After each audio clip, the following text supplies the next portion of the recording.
Kejahatan terjadi setiap hari di sekitar kita. Walaupun kita tak pernah menjumpainya, namun kita dapat melihatnya melalui media.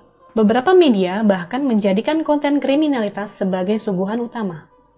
Koran seperti Pos Kota atau Lampu Hijau rutin memberitakan peristiwa kejahatan dan membungkusnya dengan kosakata bombastis dan sensasional. Foto vulgar juga kerap menemani headline tersebut.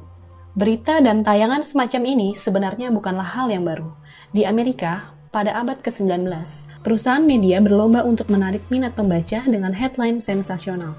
Praktik ini disebut juga sebagai yellow journalism atau jurnalisme kuning, dengan berita kekerasan, seksualitas, dan kriminalitas sebagai menu utama. Selain pemilihan kasus sensasional dan penggunaan bahasa bombastis, kriminalitas di media juga punya satu kesamaan lain. Narasi konten-konten kriminal seringkali memakai formula yang sama. Tak ada asap kalau tak ada api. Damayanti, anak Jumianti, tewas dibunuh suaminya sendiri. Kejadian bermula saat sang suami baru saja pulang melaut.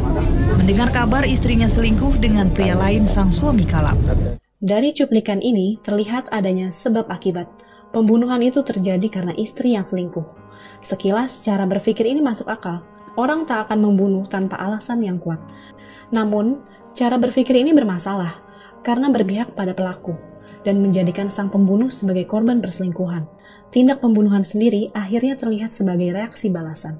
Logika ini kerap diterapkan pada headline berita kriminal. Kita tidak hanya tahu tindak kriminal tersangka, tapi juga alasan pemicunya.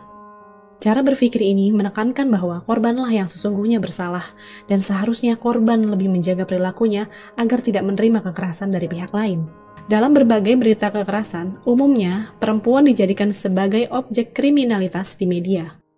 Trans TV bahkan sempat memiliki tayangan reka ulang peristiwa kriminal bertajuk Harta Tahta Wanita. Judul tayangan tersebut secara implisit menunjukkan bahwa perempuan adalah salah satu penyebab utama terjadinya tindak kejahatan. Dalam tayangan ini dan banyak konten media lainnya, perempuan yang menjadi korban seringkali mengalami delegitimasi. Hampir dalam setiap cerita, korban digambarkan sebagai sosok bermoral buruk, seperti melawan orang tua, "Ibu tahu apa sih tentang anak muda?" berbusana minim, dan melakukan aktivitas di malam hari. Penggambaran seperti ini menguatkan anggapan kejahatan yang menimpa dirinya adalah sesuatu yang wajar, seolah-olah korban telah mengundang kemalangan pada dirinya sendiri. Statusnya yang telah bersuami tak menghalangi Siti Rofinah menggapai cinta lain. Ibarat bermain api, Siti kini sedang menyulut bara untuk dirinya sendiri. Pelaku yang menyalahkan korban memang jamak kita temui dalam kasus kejahatan. Kelly Robert menerangkan bahwa perilaku ini merupakan reaksi psikologis untuk melindungi diri. Kecenderungan menyalahkan orang lain digunakan sebagai alat untuk melindungi diri dari tuduhan, serta pewajaran dari kesalahan yang ia perbuat. Masalahnya, kenapa media atau bahkan masyarakat secara umum seolah membela dan memakai perspektif pelaku dalam mengulas perkara kejahatan? Sosiolog Melvin Lerner mengatakan, tindakan ini dilakukan karena orang mempercayai bahwa dunia itu adil. Orang yang baik tidak mungkin menerima hal yang buruk. Begitu juga sebaliknya. Dengan demikian, apabila hal buruk terjadi kepada seseorang, maka kita mencari pembenaran. Perilaku buruk apakah yang ia miliki?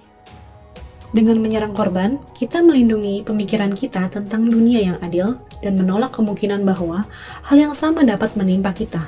Cara berpikir ini menjadi justifikasi untuk mendukung tindak pemerkosaan atau pembunuhan. Karena kejahatan tersebut dianggap telah dilakukan pada orang yang tepat, yaitu orang yang berdosa. Bila di dalam hukum kita menggunakan asas praduga tak bersalah terhadap tersangka, lalu mengapa kita tidak menerapkannya pada korban?